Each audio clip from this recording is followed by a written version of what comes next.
J'ai intitulé mon sujet ce matin « Tu n'offriras pas de bêtes chétives ». Tu n'offriras pas de bêtes chétives à l'Éternel. Peux-tu dire amen à cela? Qui aurait envie d'apporter à Dieu une bête chétive?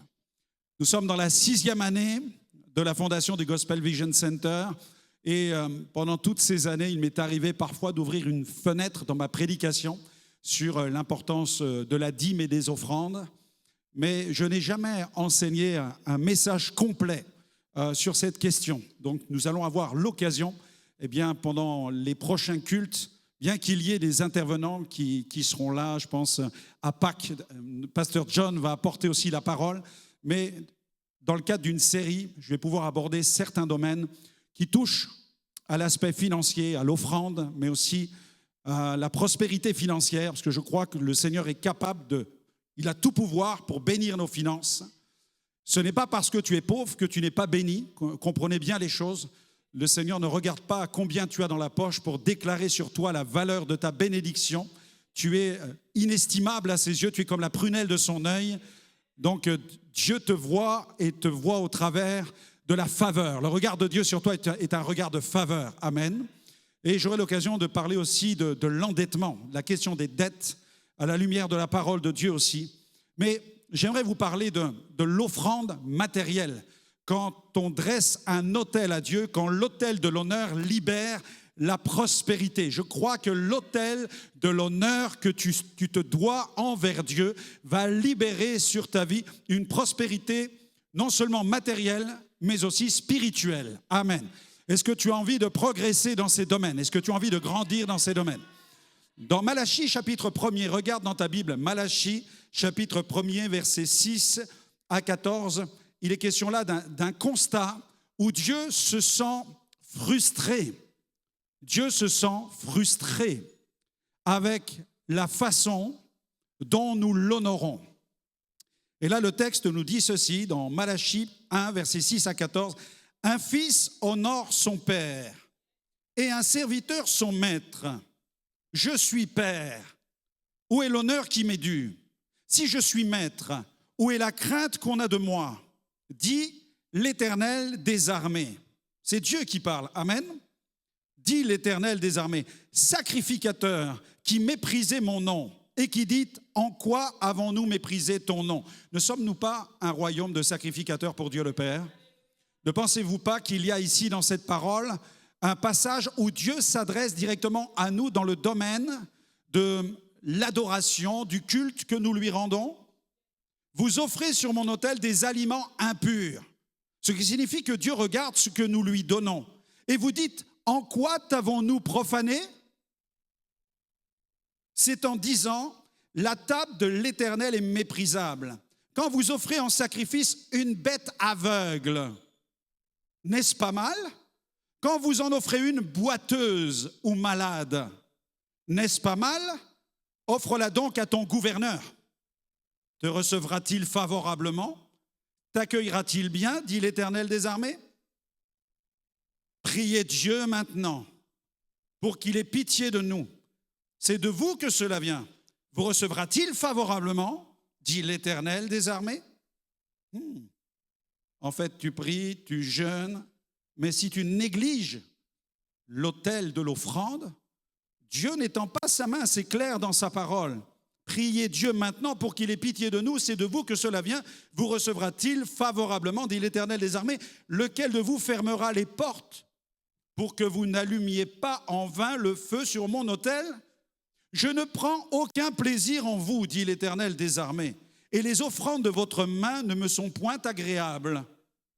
Car depuis le lever du soleil jusqu'à son coucher, mon nom est grand parmi les nations, et en tout lieu on brûle de l'encens en l'honneur de mon nom, et on offre des offrandes pures, car mon nom est grand parmi les nations, dit l'Éternel des armées. Mais vous, vous le profanez, en disant la table de l'Éternel est souillée, et ce qu'elle rapporte est un aliment méprisable. Vous dites, quelle fatigue, et vous le dédaignez, dit l'Éternel des armées, et cependant, vous amenez ce qui est dérobé, boiteux ou infirme. Voilà l'offrande que vous faites. Que Dieu nous garde d'offrir à Dieu des offrandes infirmes. Que Dieu nous garde d'offrir à Dieu une offrande qui ressemble à une bête boiteuse, à une bête aveugle. À quoi ressemble l'offrande que tu apportes chaque mois au Seigneur? C'est la question que l'Écriture te pose. Voilà l'offrande que vous faites. Puis-je l'agréer de vos mains, dit l'Éternel. Verset 14, maudit soit le trompeur qui a dans son troupeau un mâle qui voue et sacrifie au Seigneur une bête chétive.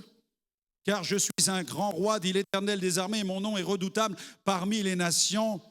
Amen. Amen. Dans toute l'Écriture, Dieu ne considère pas comme neutres les offrandes que nous lui apportons. Dès l'Église primitive, nous voyons dans la parole de Dieu, dans les Actes des Apôtres, qu'il va y avoir une scène qui va être marquante concernant la question des offrandes. C'est celle du don de l'offrande extravagante de Barnabas, qui va recevoir la faveur de Dieu.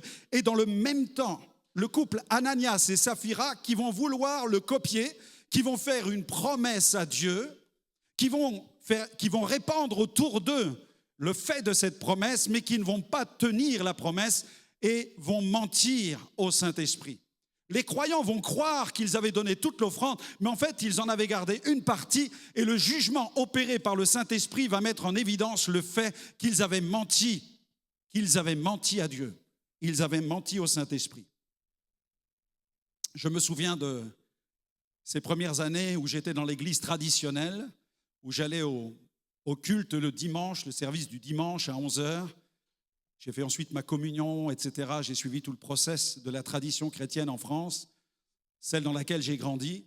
Et une chose m'avait interpellé en tant qu'enfant, c'est que je voyais une assiette en métal qui passait devant tous les croyants et j'entendais les pièces qui tombaient dans l'assiette. Et quand je regardais, c'était toujours des petites pièces jaunes et rouillées. Et je me disais, en fait, l'offrande sert à dire à Dieu que nous sommes pauvres. En tant qu'enfant, j'avais l'impression qu'il fallait montrer à Dieu que nous n'avions pas d'argent. En fait, on lui donnait le pire et non pas le meilleur. Et on se demande pourquoi le christianisme recule en Europe. Alors que dans d'autres pays, d'autres religions augmentent en puissance parce que leurs membres ont compris que l'offrande est quelque chose d'extrêmement important et stratégique. Ton offrande ne concerne pas ce qui te reste à la fin du mois, mais ce que Dieu permet que tu reçoives en début du mois. N'attends pas d'avoir tout donné pour dire maintenant je vais commencer à penser à mon offrande.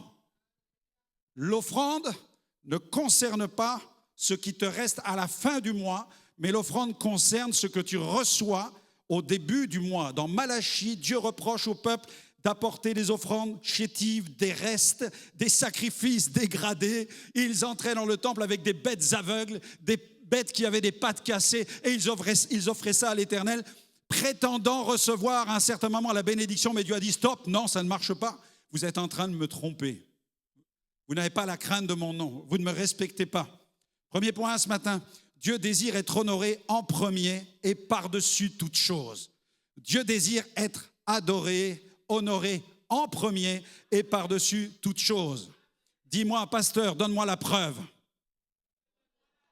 Ouvre ta Bible maintenant, Proverbes chapitre 3, preuve biblique, Proverbes 3, 9 à 10, gloire à Dieu. Tu as une preuve biblique là. Le livre des Proverbes qui est le livre de la sagesse, qui établit un lien direct entre la vie spirituelle et la gestion des biens matériels, nous rappelle ceci. Proverbes 3, 9 à 10. Honore l'Éternel avec tes biens et avec les prémices de tout ton revenu, tout ton revenu. Alors tes greniers seront remplis d'abondance et tes cuves regorgeront de mou. Amen. Il ne s'agit pas là d'une exhortation morale, mais ce passage relève d'un principe d'alliance. L'honneur rendu à Dieu précède et déclenche la manifestation de sa fidélité, de sa faveur, de sa provision, de son abondance. Alléluia, gloire à Dieu. Le terme « honore » traduit ici la notion forte de reconnaissance, le poids de la valeur que nous accordons à Dieu. Est-ce que nous respectons Dieu? Est-ce que nous l'honorons tel qu'il est? Honorer Dieu avec ses biens, c'est reconnaître que tout ce que l'homme possède trouve son origine en lui. Deutéronome chapitre 8, verset 18. Regarde ce qui est écrit dans la Bible. souviens-toi de l'Éternel, ton Dieu, car c'est lui qui te donnera la force pour les acquérir. Amen. Tout ce que tu peux acquérir, tu l'acquiers parce que Dieu te donne la force. Tu peux dire ce matin, mais non, c'est moi qui bosse, c'est moi qui travaille, c'est moi qui me lève. J'ai pas besoin de Dieu pour prendre le bus. J'ai pas besoin de Dieu pour te... C'est pas Dieu qui tient le marteau-piqueur. C'est pas Dieu qui tient la truelle. C'est pas Dieu qui tient le volant du bus. C'est moi qui le tiens. C'est pas... Non, mais demain, tu peux être couché par terre. Tu arriveras plus à te relever. Tu vas perdre ton boulot. Tu vas t'éloigner directement de ton salaire et de ta bénédiction financière. Non, c'est par la force que Dieu te donne que tu as ces choses. Est-ce que tu peux rendre gloire à Dieu? C'est lui qui donne la force. C'est lui qui te donne la force de te lever chaque matin. Commence à reconnaître que c'est lui qui te donne la vie. La Bible dit qu'en lui, nous avons la vie et le mouvement et l'être. Amen. Ainsi, l'acte d'honorer Dieu avec l'offrande matérielle replace le croyant dans une posture de foi et de reconnaissance envers Dieu. Les prémices désignent la première portion d'une récolte. Amen. Dans la tradition hébraïque, le Yéhoudi, celui qui adorait l'Éternel, l'adorateur, il veillait à offrir à Dieu les prémices de ce qu'il récoltait. L'expression les prémices revêt vraiment dans la Bible une importance tout à fait particulière parce qu'il désigne la première portion d'une récolte offerte à Dieu avant toute consommation personnelle. L'Hébreu qui adorait Dieu, avant de consommer la récolte de son champ, il l'apportait à Dieu, il apportait les prémices devant l'Éternel parce qu'il reconnaissait que la récolte qu'il avait reçue, c'était le fruit de la grâce et de la bénédiction de Dieu. Nous voyons aussi dans l'Écriture qu'il y a eu l'offrande d'Abel et de Caïn, et vous remarquerez que Dieu n'a pas porté un regard favorable sur l'offrande de Caïn. Par contre, il a regardé avec faveur l'offrande d'Abel. Un des premiers-nés de son troupeau et de leur graisse fut offert. Genèse 4, verset 4. Et dans la culture biblique, la graisse représente la meilleure partie. Alors que dans Malachie, Dieu dit à son peuple, vous m'offrez des bêtes avec des pattes cassées, vous m'offrez des bêtes qui sont aveugles, vous m'offrez des bêtes infirmes ou des bêtes qui ont été volées. Et vous voulez que je porte ma faveur là-dessus? Dieu dit non, je conteste avec vous, je ne suis pas d'accord avec vous. Abel a apporté l'offrande à l'Éternel et il a donné le meilleur de la graisse parce que Dieu regarde à la qualité de l'animal qui lui est offert. Dieu regarde à la qualité réelle de l'offrande que tu lui apportes.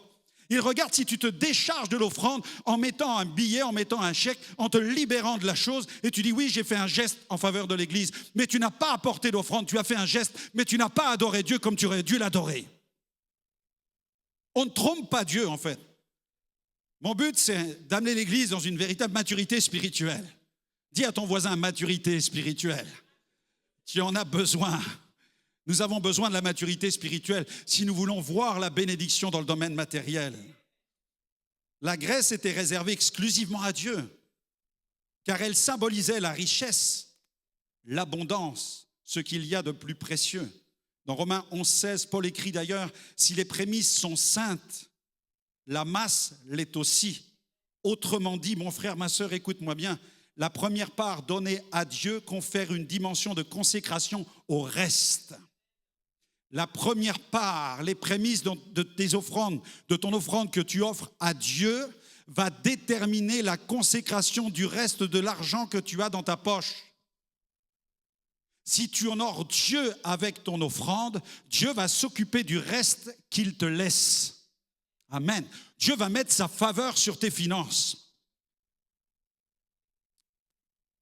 La bénédiction sur ce que je garde dépend de ce que je donne et comment je donne à Dieu. Exode 23, verset 19. Tu apporteras à la maison de l'Éternel ton Dieu les prémices des premiers fruits de la terre.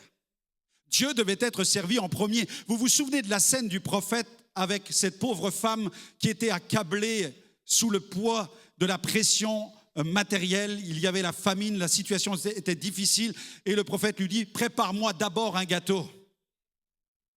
Et la bénédiction matérielle est venue ensuite parce qu'elle a mis d'abord le prophète, qui est l'image en fait pour elle de la primauté accordée à Dieu.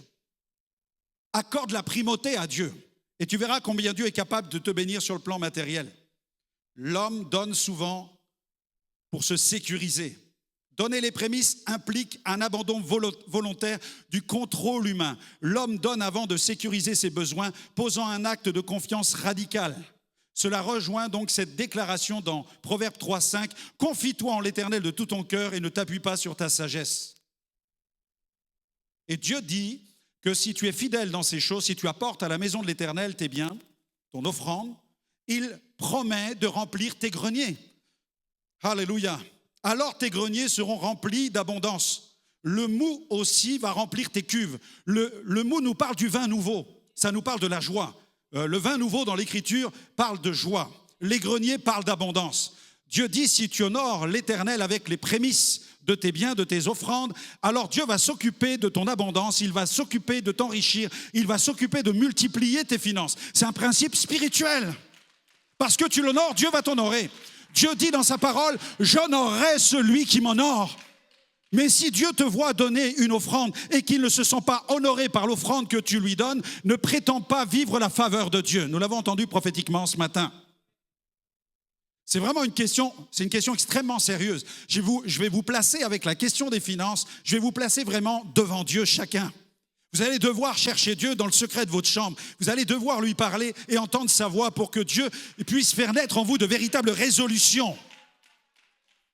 Gloire à Dieu. Déclare avec moi, je désire des greniers pleins. Ajoute, apprends-moi à t'honorer avec les prémices. Amen, tu l'as dit. Amen, tu l'as dit. Donc c'est une déclaration de foi. Et le Seigneur t'attend maintenant dans la foi. Le texte ne parle pas simplement de subsistance, mais d'abondance. Dieu ne dit pas, si tu me donnes une offrande, tu vas subsister. Tu auras la tête tu vas pouvoir garder la tête hors de l'eau. Non, moi je te dis que si tu honores Dieu avec tes finances, tu marcheras sur les eaux. Tu marcheras sur les eaux. Tu vas voir comment Dieu est capable de te bénir. Cette promesse fait écho à un autre passage. Dans Malachie 3,10, apportez à la maison du trésor toutes les dîmes, mettez-moi ainsi à l'épreuve et vous verrez si je n'ouvre pas pour vous les écluses des cieux. Bien-aimé, moi j'ai envie de voir les écluses des cieux s'ouvrir au-dessus de ma vie, de ma famille, de mon ministère, de l'Église dont j'ai la direction. Alléluia, gloire à Dieu. Il est important de comprendre que ce principe ne relève pas d'un mécanisme automatique ou d'une transaction commerciale avec Dieu. Mais ça s'inscrit dans une relation d'alliance. C'est pourquoi, dans le domaine prophétique, ce que nous avons entendu ce matin nous parle directement de l'importance de l'alliance. Parce qu'on peut aller à l'église, mais être dans le monde. Tu peux être assis dans les rangs ici le dimanche matin, mais ton cœur est encore dans le monde. Ton esprit n'est toujours pas régénéré. Tu n'es pas encore entré dans l'alliance avec Dieu. Avec ton cœur. Tu n'as pas encore demandé pardon pour tes péchés, tu n'as pas encore décidé de t'engager avec lui par les eaux du baptême, tu fais acte de présence, Dieu voit ton cœur, Dieu commence à te bénir, mais il attend de toi que tu l'honores de façon concrète, radicale, entière, que tu t'affiches comme étant un enfant de Dieu, que tu sois un vrai disciple de Jésus, un ambassadeur du royaume. Est-ce que tu peux acclamer le roi pour la vie, la destinée qu'il a pour toi? On a tellement été habitués à la tradition chrétienne où on fait une apparition à l'église de temps en temps et on a l'impression qu'on rend un service à Dieu et que Dieu doit se satisfaire avec ça. Ouais, Dieu va être content, je suis venu à l'église. Je mets une pièce qui résonne comme un caillou dans la corbeille. Il dit voilà, Dieu doit être content, il honorait. Non. Les gens repartent et rien ne se passe dans leur vie parce qu'ils ne connaissent pas Dieu, ils n'ont pas de relation avec lui. Ils n'ont pas conscience de ce que signifie bâtir un autel d'adoration qui va entraîner la bénédiction spirituelle et la prospérité sur le plan matériel. Gloire à Dieu. Comme le dit l'Écriture, tu aimeras l'Éternel, ton Dieu, de tout ton cœur, de toute ton âme et de toute ta force. Ainsi, les prémices ne sont pas seulement une pratique, mais une position de foi. Une position de foi. Celle d'un cœur qui place Dieu en premier. Et lorsque Dieu est honoré de cette manière, il se plaît à manifester sa fidélité. Non seulement en pourvoyant aux besoins, mais en établissant une vie marquée par sa bénédiction et sa présence. Deuxième point, le poids des différentes dîmes sous la loi. Bien-aimés, nous sommes sous le régime de la grâce. Amen. Et non sous celui de la loi de Moïse. Mais il est intéressant de voir que la question de la dîme est prise extrêmement au sérieux. D'ailleurs, il existait divers prélèvements en Israël. J'ouvre une fenêtre sur la loi de Moïse. C'est important qu'on puisse comprendre ce que signifiaient ces offrandes. Sous la loi de Moïse, la dîme n'est pas un acte isolé, mais un système qui est structuré. Et la question matérielle touchait à l'organisation même de la vie spirituelle, de la vie communautaire et sociale d'Israël. On distinguait 3 types de dîmes en Israël. La dîme lévitique. Cette dîme soutenait les Lévites parce que les Lévites avaient pour mission, pour fonction de s'occuper du temple 24 heures sur 24. C'était une tribu dédiée, consacrée au fonctionnement du temple. Ils ne pouvaient pas donc s'occuper de générer des finances, de développer des affaires. Ils étaient consacrés à l'Éternel. Et parce qu'ils étaient consacrés, donc ils vivaient des dîmes que le peuple apportait. C'est de cette manière que la dîme a été instituée. Ils étaient oints pour le temple. Dans Exode 30, verset 30, « Tu oindras Aaron et ses fils, tu les sanctifieras pour qu'ils soient à mon service dans le sacerdoce. » Ils étaient consacrés. Et la dîme d'Israël était leur héritage, parce qu'ils n'avaient pas d'héritage territorial. Leur héritage provenait de la consécration du peuple qui apportait les dîmes pour soutenir le service du temple. Ils étaient consacrés entièrement au service du tabernacle, puis ensuite du temple. Ils dépendaient de la dîme du peuple pour vivre et accomplir leur ministère. C'est aussi le cas dans le royaume de Dieu aujourd'hui. Lorsque certains ont renoncé à des plans de carrière pour servir Dieu, je pense à l'apôtre Paul, dans Actes 18, versets 1 à 5, Paul va illustrer ce shift où il va être soutenu directement par l'Église. Actes 18, verset 1 à 5, prends ta Bible. Après cela, Paul partit d'Athènes et se rendit à Corinthe. Il y trouva un juif nommé Aquilas, originaire du Pont, récemment arrivé d'Italie avec sa femme Priscille. Parce que Claude avait ordonné à tous les Juifs de sortir de Rome, il se lia avec eux. Et comme il avait le même métier, Paul avait un métier. Il faisait des tentes. Il demeura chez eux et il y travailla. Ils étaient faiseurs de tentes, c'étaient des artisans. Paul discourait dans la synagogue chaque sabbat et il persuadait des Juifs et des Grecs. Mais quand Silas et Timothée furent arrivés de la Macédoine, il se donna tout entier à la parole, attestant aux Juifs que Jésus était le Christ. Amen. Bien-aimés, dans le monde, des milliers de chrétiens, dans le monde aujourd'hui, il y a un grand nombre de ministères qui sont faiseurs de tentes. Dans grand nombre de pays du tiers-monde, ceux qui prêchent la parole n'ont pas d'autre solution que de travailler, de faire de l'artisanat pour subvenir à leurs besoins et annoncer la parole parce que les églises ne sont pas grandes. Il faut implanter les églises, il y a beaucoup de persécutions et ils doivent vivre de cette manière en ayant un emploi à côté. Mais lorsque les églises grandissent, par la grâce de Dieu, ils sont soutenus et de cette manière, ils peuvent exercer pleinement, comme le dit Paul, tout entier, ils peuvent se consacrer tout entier au ministère. C'était une forme, donc l'engagement des Lévites sous l'Ancienne Alliance illustre aussi le fait que ces Lévites étaient consacrés. Ils n'avaient pas d'autre choix que d'être soutenus par le peuple, sinon ils n'auraient jamais pu se nourrir et le temple n'aurait jamais fonctionné. C'est une logique spirituelle. Les Lévites recevaient donc 100% des dîmes du peuple.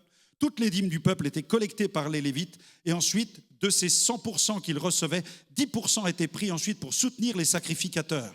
Donc il y avait vraiment une structure, c'était vraiment pensé, c'était dans la loi. Mais il n'y avait pas seulement la dîme pour les Lévites, il y avait aussi la dîme pour les fêtes. Il y avait donc des extras. Le peuple aussi apportait des finances pour qu'il y ait des célébrations joyeuses. Vous savez qu'il y avait en Israël, le rythme de la célébration en Israël comportait 7 fêtes, les 7 fêtes de l'Éternel. Donc elle préfigurait la venue du Christ, la victoire de Jésus, le dessein de Dieu sous la nouvelle alliance. Et donc, en Israël, pour que ces célébrations puissent être organisées, le peuple apportait encore des dîmes. Il y avait des dîmes spéciales fêtes, spéciales célébrations. C'est en quelque sorte ce que nous faisons lorsque nous recevons des invités avec les célébrations Souffle Nouveau. Nous faisons des offrandes spéciales. C'est comme cela que nous l'appelons. Amen. Et puis, ça n'est pas tout. Il y avait aussi la dîme pour les pauvres. Il y avait aussi une collecte de dîmes pour les pauvres. Tous les 3 ans, une dîme particulière était consacrée aux plus vulnérables, l'orphelin, la veuve, l'étranger, ainsi qu'aux Lévites. Et cette dîme était déposée dans les villes, formant ainsi une réserve locale pour garantir la justice sociale et l'entraide au sein du peuple. Bien-aimés, rendons grâce à Dieu pour les œuvres sociales de la ville. Amen. Gloire à Dieu. Amen. Vous savez que nos impôts contribuent aussi à apporter un bien social dans la société.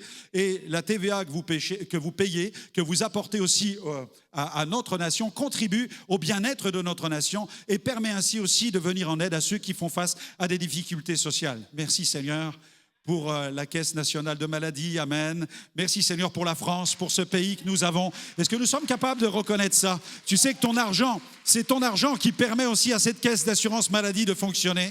Gloire à Dieu, il faut rendre grâce à Dieu pour cela. Mais ça n'est pas tout. Tu soutiens non seulement la caisse d'assurance maladie, et en même temps, tu apportes de la nourriture dans Gospel Vision Compassion. Et chaque mois, nous pouvons aider aussi les familles qui sont dans le besoin. Gloire à Dieu. Ça fait partie aussi de la dîme pour les pauvres. Jésus, lui, reconnaissait la dîme quand il est venu. Alors qu'aujourd'hui, sur Internet, vous avez des gens qui condamnent radicalement la dîme. Ils disent, nous ne sommes plus sous la dîme, sous le régime de la dîme, nous sommes sous la grâce. C'est une façon de se dédouaner pour ne plus rien donner, tout simplement. Voilà. Moi, je dis la vérité, et ceux qui m'entendent, eh bien, que cela leur vienne dans les oreilles et qu'ils réfléchissent un peu à ma prédication. Je suis prêt à discuter avec eux. Malheur à vous, dit Jésus, scribes et pharisiens, hypocrites, parce que vous payez la dîme de la menthe, de la nette et du cumin, et que vous laissez ce qui est plus important dans la loi, la justice, la miséricorde et la fidélité. C'est là ce qu'il fallait pratiquer. Jésus n'est pas en train de dire, vous n'auriez pas dû pratiquer cette dîme. Non, il dit, c'est là ce qu'il faut pratiquer. Il leur dit, c'est très bien, vous faites ça, mais le problème, vous avez négligé les autres choses. Parce qu'on peut être aussi un dîmeur, un donneur de dîmes. Et puis avoir programmé avec son ordinateur sur la plateforme de sa banque, eh bien le 10e de ses finances, ça va à l'église, et puis ça part chaque mois, l'église reçoit ton offrande et le pasteur dit alléluia, gloire à Dieu, on en a besoin pour payer les factures, amen. Mais en même temps, eh bien tu oublies les pauvres. Et Dieu dit, c'est facile, tu t'es libéré en te plaçant sous une loi de dîme pour donner à l'église, mais de l'autre côté, tu sais qu'il y a des gens qui ont des besoins dans l'église, mais là, tu fermes ton cœur, tu n'apportes rien pour ceux qui sont dans le besoin, parce que tu dis, moi, je donne ma dîme à l'église déjà. Non, ce n'est pas ce que Dieu dit dans sa parole. Si tu donnes ta dîme avec un esprit légaliste, tu ne donnes pas alors ton offrande avec l'esprit de la grâce. Amen. Comprenez-vous la nuance qu'il y a entre les choses? Tu peux te libérer, tu peux finalement donner ton offrande comme tu payes un impôt à Dieu. Lorsque tu payes tes impôts, tu n'as pas le choix que de les payer. Parce que c'est un dû au pays, c'est un dû à la nation. Mais la dîme, tu ne dois pas la verser comme un dû, tu dois la donner comme une offrande. Et tu ne dois pas la donner comme si tu la donnais sous la loi en te libérant de tes obligations de regarder à celui qui est pauvre et dans le besoin, parce que Dieu veut te mettre en mouvement pour être une bénédiction aussi pour les pauvres. Alléluia. Ne dis pas nous sommes sous la grâce et c'est compliqué. Les Juifs étaient sous la loi, ils n'avaient pas le choix. La loi ne leur laissait aucun choix. Ils devaient s'acquitter de leurs dîmes, ils devaient s'acquitter des dîmes pour les célébrations et ils devaient s'acquitter des dîmes pour les pauvres.